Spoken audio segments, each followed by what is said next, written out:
on aurait tort de blâmer les illustres ancêtres de ce qui a été de nos jours. De ce qu'est ce peuple noir qui est construit par les sieurs et surtout les efforts, malgré le maîtrisement d'âme et de corps de Toussaint Louverture, et plus encore de Jean-Jacques Dessalines. La description de ces monuments pléthoriques nous a été offerte par un sentiment vindicatif colonial. Il n'a toujours pu admettre la liberté du peuple noir, si ce n'est qu'uniquement par l'enlèvement des chaînes de ses pieds et de ses mains. La colonisation mentale continue, même après le 1er janvier 1804.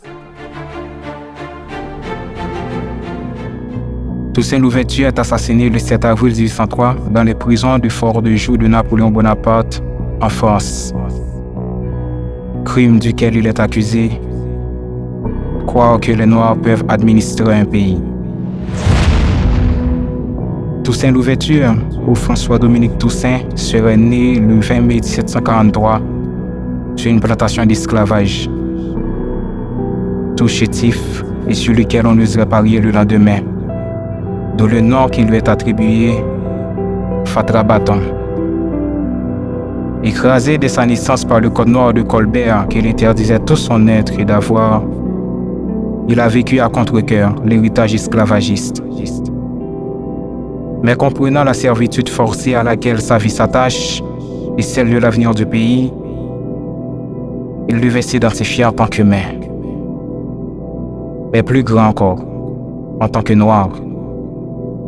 Et il s'est fait devenu le Toussaint Louverture de notre chère patrie, le Spartacus noir. L'histoire raconte qu'il n'a appris à lire et à écrire qu'à l'âge de 40 ans.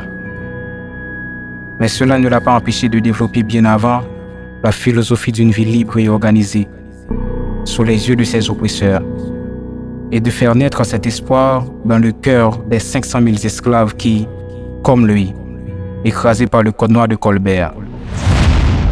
Pierre Baptiste, un parrain qu'il a adopté, n'a pas hésité à lui accorder un peu de sécurité intellectuelle malgré son statut. Mais bien avant encore, il a su comprendre la prophétie de Nostradamus.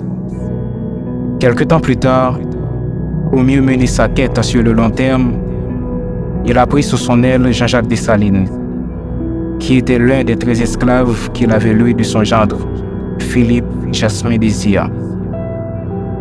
En 1779-1781, et qui pour lui pourra continuer à faire pousser les troncs de cette liberté des Noirs qu'il arrosait.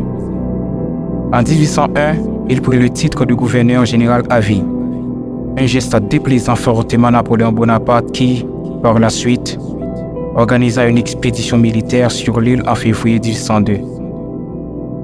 Après avoir repoussé les troupes noires, le 7 juin 1802, le général français Leclerc fait arrêter Toussaint sous les ordres de Bonaparte. En me renversant, on n'a abattu que le tronc d'arbre de la liberté des Noirs.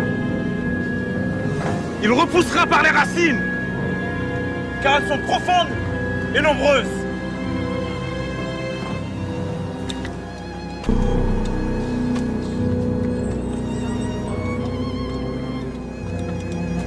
Et par conséquent, Jean-Jacques Dessalines est devenu le Spartacus radical noir de l'indépendance et radicalement dans le droit chemin pour une prise de liberté durable.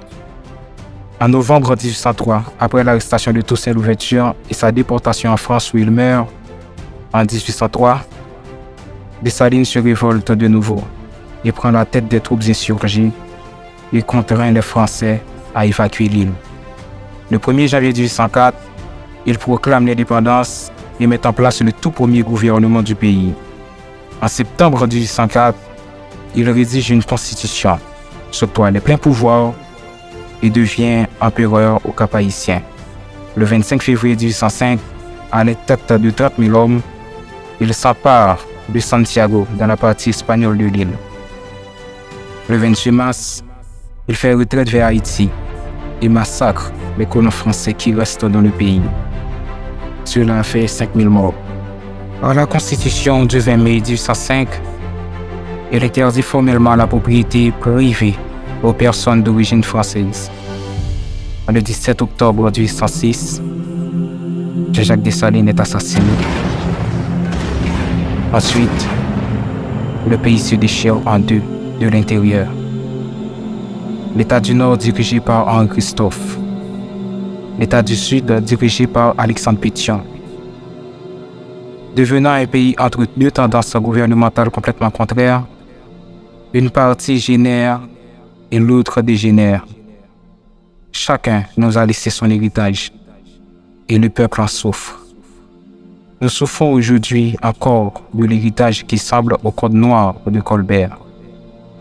Et aujourd'hui, plus que jamais, nous avons besoin de Spartacus radical noir pour faire pousser l'arbre dont les racines profondes et nombreuses enfuient depuis longtemps dans les profondeurs de la terre et fleurir l'arbre qui en résultera.